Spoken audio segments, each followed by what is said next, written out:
Thrissur MG റോഡിലെ അപകടത്തിൽ യാത്രക്കാരൻ മരിച്ച സംഭവത്തിൽ തൃശൂർ കോർപ്പറേഷനിൽ BJP സമരം തുടരുന്നു. ഇന്നലെ റോഡിലെ കുഴിയിൽ വീണ് സ്കൂട്ടർ യാത്രികനായ യുവാവ് മരിക്കുകയും അമ്മയ്ക്ക് ഗുരുതരമായി പരിക്കേൽക്കുകയും ചെയ്തിരുന്നു. കൗൺസിലർമാർ മേയറെ ഇപ്പോൾ ഉപരോധിക്കുകയാണ്. പ്രതീകാത്മക ബലിതർപ്പണ സമരമാണ് അവർ നടത്തുന്നത്.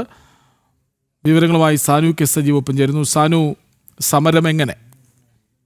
കൃഷ്ണരാജ്, കഴിഞ്ഞ ദിവസം തൃശൂർ MG റോഡിൽ വാഹനാപകടത്തെ തുടർന്ന് ഒരു യാത്രക്കാരൻ, വിഷ്ണുദത്ത് എന്ന് പറയുന്ന യാത്രക്കാരൻ മരിക്കാനിടയായ സംഭവത്തെ തുടർന്നാണ് ഇന്ന് BJPയുടെ കൗൺസിലർമാരുടെ നേതൃത്വത്തിൽ കോർപ്പറേഷന് മുന്നിൽ ഒരു സമരം നടത്തുന്നത്. കോർപ്പറേഷൻ, അതായത് BJPയുടെ പാർലമെന്ററി പാർട്ടി ലീഡറായിട്ടുള്ള വിനോദിന്റെ നേതൃത്വത്തിലുള്ള കൗൺസിലർമാരാണ് ഇപ്പോൾ പ്രതീകാത്മകമായിക്കൊണ്ട് ബലിതർപ്പണ സമരം കോർപ്പറേഷന് തൊട്ടുമുന്നിൽ ഈ ഒരു സമരം നടത്തിക്കൊണ്ടിരിക്കുന്നത്. അതായത് BJPയുടെ കൗൺസിലർമാരെല്ലാം സമരത്തിൽ പങ്കെടുക്കുന്നുണ്ട്. BJP പ്രധാനമായിട്ടും ആരോപിക്കുന്ന, അല്ലെങ്കിൽ അവർ ആവശ്യപ്പെടുന്നത്, ഈ കോർപ്പറേഷൻ മേയർക്കെതിരെ കൊലക്കുറ്റത്തിന് കേസെടുക്കണമെന്നാണ് BJP കൗൺസിലർമാർ ആവശ്യപ്പെടുന്നത്. അതല്ലാതെ അങ്ങനെ ഒരു നടപടി ഉണ്ടാവാതെ ഇവിടെ നിന്നും സമരത്തിൽ നിന്നും പിന്നോട്ടില്ല എന്ന് തന്നെയാണ് കൗൺസിലർമാർ അറിയിച്ചിട്ടുള്ളത്. അതായത് കഴിഞ്ഞ മാസങ്ങളിലെല്ലാം നമ്മൾ പരിശോധിച്ചു കഴിഞ്ഞാൽ കൗൺസിൽ യോഗം വയ്ക്കുകയും, എന്നാൽ പ്രതിപക്ഷം പറയുന്ന ഒരു കാര്യങ്ങൾ പോലും കേൾക്കാതെ മേയർ ഈ കൗൺസിൽ യോഗം പിരിച്ചുവിട്ടുകൊണ്ട് ഇവിടുന്ന് രക്ഷപ്പെടുന്ന രീതിയാണ് അവലംബിക്കുന്നത്. അതിനെതിരെ കടുത്ത പ്രതിഷേധം കഴിഞ്ഞ കാലങ്ങളെല്ലാം ഉയർത്തിയിരുന്നു. അതേപോലെ തന്നെ കോർപ്പറേഷന് കീഴിലുള്ള 180ഓളം കെട്ടിടങ്ങൾ കാലപ്പഴക്കത്തെ തുടർന്ന് ഏത് നിമിഷവും തകർന്ന് വീഴാവുന്ന നിലയിലാണുള്ളത്. ഇതിനെതിരെ ഒന്നും നടപടി സ്വീകരിക്കാതെ മേയർ കാര്യങ്ങളിൽ നിന്നും ഒളിച്ചോടുകയാണെന്ന് BJP ആരോപിക്കുന്നത്. എന്തായാലും റോഡുകളുടെ ശോചനീയാവസ്ഥ, റോഡിൽ വീണ ഒരു യാത്രക്കാരൻ മരിക്കാനിടയായ സംഭവം, അതേപോലെ തന്നെ സഹയാത്രികയായിട്ടുള്ള അമ്മ, ഈ വിഷ്ണുദത്തിന്റെ മാതാവും ഗുരുതര പരിക്കുകളോട് ആശുപത്രി കിടക്കേണ്ടി വന്ന സാഹചര്യത്തെ തുടർന്നാണ് ഇത്തരത്തിലുള്ളൊരു പ്രതീകാത്മക ബലിതർപ്പണ സമരവുമായിട്ട് കഴിഞ്ഞപ്പോഴാണ് ബസ് കയറി മരണപ്പെടുന്നത്. ഇത് ആദ്യത്തെ ഒരു മരണമല്ല. ഈ LDF ഭരണസമിതി വന്നതിന് ശേഷം 5ഓ 6ഓ മരണങ്ങൾ ഈ റോഡിലെ കുഴികൾ മൂലം ഉണ്ടായിട്ടുണ്ട്. ഇനി വിഷ്ണുദത്ത് അവസാനമാണ് ആവട്ടെ എന്ന് നമ്മൾ ആഗ്രഹിക്കുന്നുണ്ട്. പക്ഷേ LDFന്റെ ഭരണസമിതിയുടെ പോക്ക് ഈ നിലയ്ക്കാണെന്നുണ്ടെങ്കിൽ ഇത് അവസാനത്തേതുമായിരിക്കില്ല. പല തവണ പ്രതിപക്ഷ കൗൺസിലർമാർ എല്ലാവരും ആവശ്യപ്പെട്ടിട്ടും, അവരുടെ ഭരണപക്ഷ കൗൺസിലർമാർ പോലും ആവശ്യപ്പെട്ടിട്ടുണ്ട് മേയറുടെ അടുത്ത് പല കുഴികളും അടയ്ക്കണമെന്ന്. എന്നിട്ട് പോലും മേയറുടെ ഭാഗത്ത് നിന്ന് ഒരു നടപടിയും ഉണ്ടായിട്ടില്ല. റോഡുകളുടെ ശോചനീയാവസ്ഥയെ കുറിച്ചിട്ട് അദ്ദേഹത്തിനോട് പലതവണ ആവശ്യപ്പെട്ടിട്ടും ഒരു തരത്തിലുള്ള കാര്യങ്ങളും കോർപ്പറേഷന്റെ ഭാഗത്ത് നിന്ന് ഉണ്ടാവുന്നില്ല.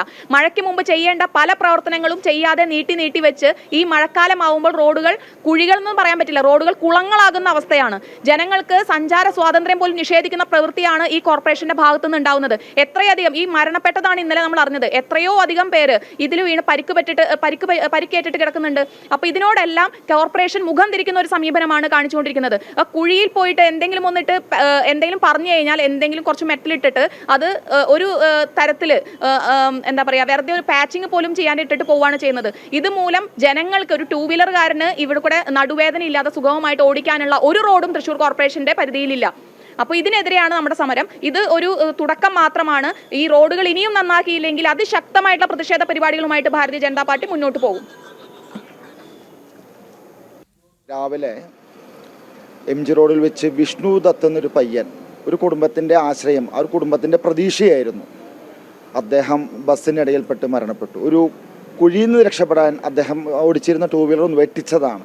ആ വെട്ടിച്ചതിൽ നിന്നാണ് ആ ബസ്സുകാർ വന്ന് ഇടിക്കലും അദ്ദേഹത്തിൻ്റെ മേലിൽ കൂടെ ബസ് കയറി ഇറങ്ങി അദ്ദേഹം അവിടെ വെച്ച് തന്നെ മരണപ്പെട്ടു. അദ്ദേഹത്തിൻ്റെ അമ്മ ഗുരുതരാവസ്ഥയിൽ മെഡിക്കൽ കോളേജ് ആശുപത്രിയിൽ ചികിത്സയിലാണ്. ഈ കുഴികളെക്കുറിച്ച് പലവട്ടം മേയർ ശ്രദ്ധയിൽപ്പെടുത്തിയിട്ടുള്ളതാണ്. ഞങ്ങൾ കൗൺസിലും നേരിട്ടും കത്ത് മുഖേനയും പലവട്ടം ഞങ്ങൾ അദ്ദേഹത്തിന് ശ്രദ്ധയിൽപ്പെടുത്തിയതാണ്. മറ്റു ഭരണസമിതി സ്റ്റാൻഡിംഗ് കമ്മിറ്റി ചെയർമാന്മാരെ ശ്രദ്ധയിൽപ്പെടുത്തിയതാണ്. പക്ഷെ ഒരു നടപടി ഉണ്ടായില്ല. അതിൻ്റെ ഒരു ദാരുണ സംഭവമാണ് ഇന്നലെ ഉണ്ടായ ആ വിഷ്ണുദത്തിൻ്റെ മരണം. ഇതൊരു തുടർക്കഥയാണ്. കഴിഞ്ഞ ഒരു 5 വർഷത്തിനിടയിൽ കുഴിയിൽപ്പെട്ട് ഒരു 10-12 പേര് മരണപ്പെട്ട് കഴിഞ്ഞു. ഒരു 60-70 പേർക്ക് പരിക്ക് പറ്റി. അവർക്കിനി ജീവിതകാലം മുഴുവൻ എന്തെങ്കിലും അസ്വസ്ഥതകൾ, എന്തെങ്കിലും ബുദ്ധിമുട്ടുകൾ സഹിച്ചിട്ട് വേണം അവർക്ക് ജീവിതം തള്ളി നിൽക്കാൻ. അപ്പോൾ ഇങ്ങനെയുള്ള കുഴികളെ കുറിച്ച് ഞങ്ങൾ മഴയ്ക്ക് മുമ്പ് തന്നെ അത് പാച്ച് ചെയ്തോ ടാർ ചെയ്തോ ഒന്ന് സഞ്ചാരയോഗ്യമാക്കണമെന്ന് പലവട്ടം പറഞ്ഞിട്ടും മേയർ അത് പുല്ല് വില കൽപ്പിച്ചു. അദ്ദേഹത്തിൻ്റെ അനാസ്ഥയാണ് ഈ ഒരു വിഷ്ണു എന്ന യുവാവിൻ്റെ മരണത്തിന് ഇടയാക്കിയത്. ജനങ്ങളുടെ വിഷമമോ അല്ലെങ്കിൽ അവരുടെ ദുരിതമോ ഒന്നും അദ്ദേഹത്തിന് അറിയേണ്ട കാര്യമില്ല. അദ്ദേഹത്തിന് ഇപ്പോൾ ഇന്നലത്തെ അദ്ദേഹം 4 ദിവസമായിട്ട് ഗോവയിലാണ് സുഖവാസത്തിന് പോയിരിക്കുക. അദ്ദേഹത്തിന് തൃശ്ശൂരിലെ ജനങ്ങളുടെ വിഷമം അറിയേണ്ട കാര്യമില്ല. അദ്ദേഹത്തിന് ഇങ്ങനെ ആ സ്ഥാനത്ത് ഇരുന്ന് ഇങ്ങനെ സുഖിക്കണം. അപ്പോൾ ഇടയ്ക്കിടയ്ക്ക് യാത്രകൾ പോലെയാണ് അദ്ദേഹത്തിൻ്റെ ഹോബി. അദ്ദേഹത്തിന് തൃശ്ശൂരിൽ നിൽക്കാൻ അധികം താല്പര്യമില്ല തോന്നുന്നു. അപ്പോൾ അദ്ദേഹത്തിൻ്റെ ആ കെടുകാര്യസ്ഥ, അനാസ്ഥ അല്ലെങ്കിൽ ശ്രദ്ധയില്ലായ്മതാണ് ഈ ഒരു യുവാവിൻ്റെ മരണത്തിനിടയാക്കിയത്. അതുകൊണ്ട് തന്നെയാണ് ഇത് ഒരു വിധത്തിൽ തിരുവനന്തപുരത്തുള്ള ഇവിടെ പറഞ്ഞിട്ട് ഞങ്ങൾ തോറ്റു, പറഞ്ഞ് ഞങ്ങൾ സമരം ചെയ്ത് പ്രതിഷേധം നടത്തിയിട്ട് തോറ്റു. അപ്പോൾ ഇനി അടുത്തത് എന്താ? നമ്മുടെ സംസ്ഥാന മുഖ്യമന്ത്രി, ബഹുമാനപ്പെട്ട മുഖ്യമന്ത്രിയുടെ ശ്രദ്ധയിലെത്താൻ നിങ്ങളുടെ മാധ്യമ സുഹൃത്തുക്കളുടെ സഹായത്തോടെ ഒരു വികാരപരമായിട്ടുള്ളൊരു സമരമാണ് ഞങ്ങളിവിടെ നടത്തിക്കൊണ്ടിരിക്കുന്നത്. ഇനിയെങ്കിലും ബഹുമാനപ്പെട്ട മുഖ്യമന്ത്രി ഈ വിഷയത്തിൽ ഇടപെട്ട് മേയർക്ക് കർശന നിർദ്ദേശം കൊടുക്കണമെന്നാണ് ഞങ്ങൾക്ക് അഭ്യർത്ഥിക്കാനുള്ളത്. ശരി, തൃശ്ശൂരിലെ MG റോഡിലെ അപകടത്തിൽ യാത്രക്കാരൻ മരിച്ച സംഭവത്തിൽ തൃശ്ശൂർ കോർപ്പറേഷനിൽ BJPയുടെ സമരം തുടരുകയാണ്.